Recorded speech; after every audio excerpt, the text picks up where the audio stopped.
you guys just had Daniel here, right? Yeah. Do you want us to clap as well? Guys, please, guys, there's other people trying to have interviews. I mean, like Daniel Gillies, you know, he's a charmer.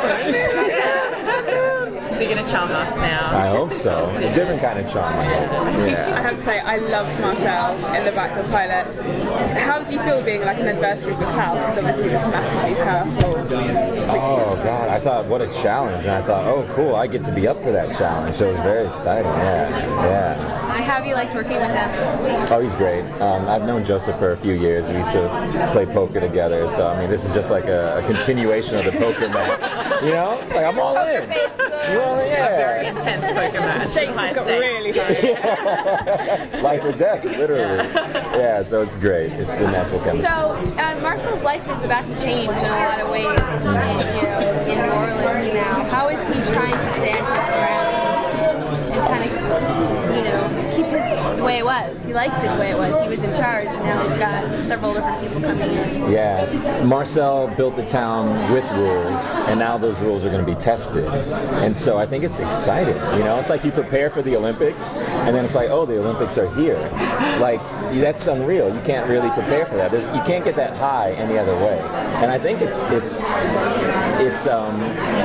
to be like an exciting kind of high for Marcel to really put his rules and test his rules, with an adversary like Klaus. Yeah.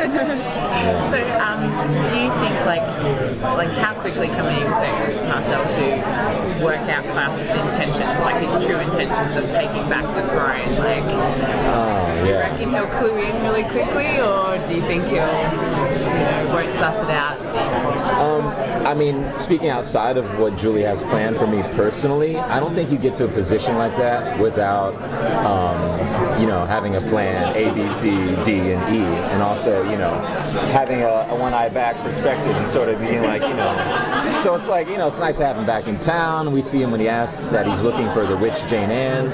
It's like things are really starting to add up. So I think Marcel already has an eye on this guy might have other intentions, So.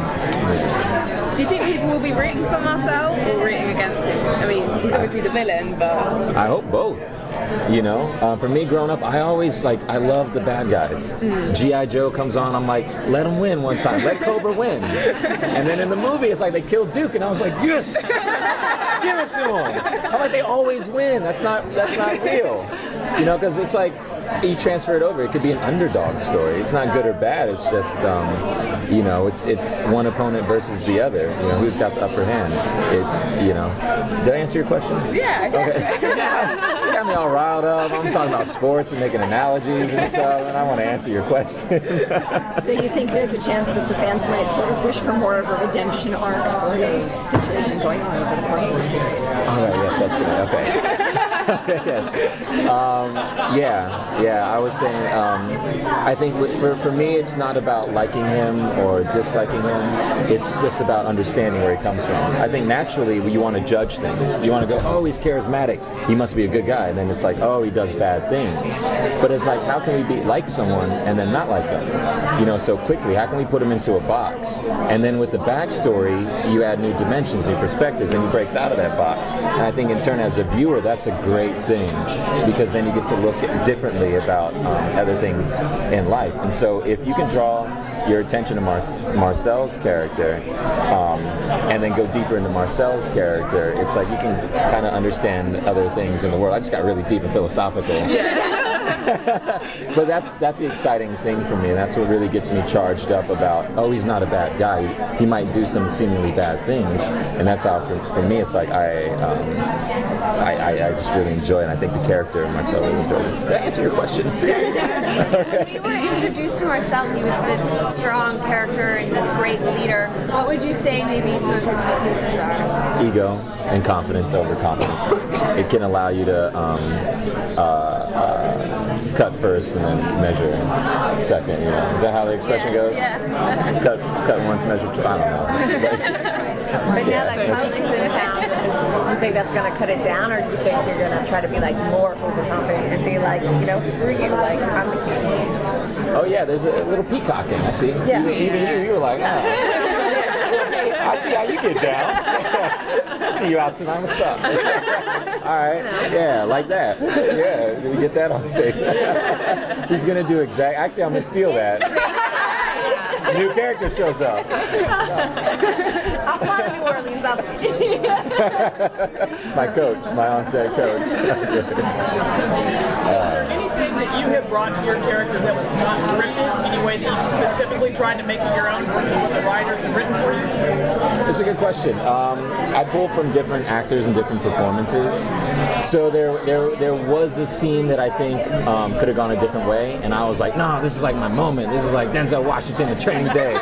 Where he's talking to Ethan Hawke, and it's like you hear him, and he's like, no, he's talking to him like he's his son, like he cares about him, yet he's telling the truth. And there was a scene like that for me. I'm not gonna say which one, I'll point it out.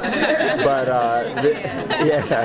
Julie and Chris Grismer, the director on our first episode, gave us a lot of freedom. You know, I looked at Joseph, and I was used to getting notes afterwards, working on other shows, and no one came up to me after the first take, and I was like this.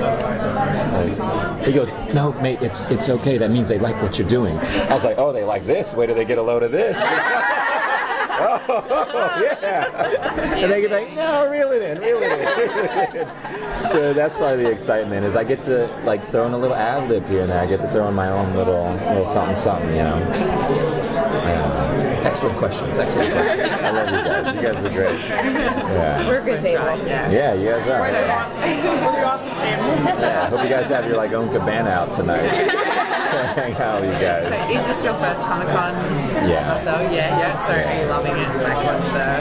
Yeah, I had a moment last night where I was like, oh my God, this is so special. Like everyone's here. They come out here with their family and their friends, and they camp out at night. Like, yeah, honestly, it gets me kind of emotional.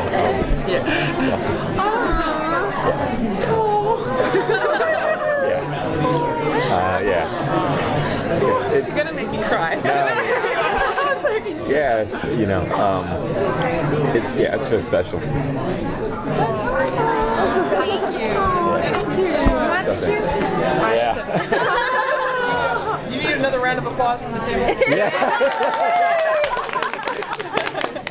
Thank you guys. I'll remember this always. Thank you. Thank you.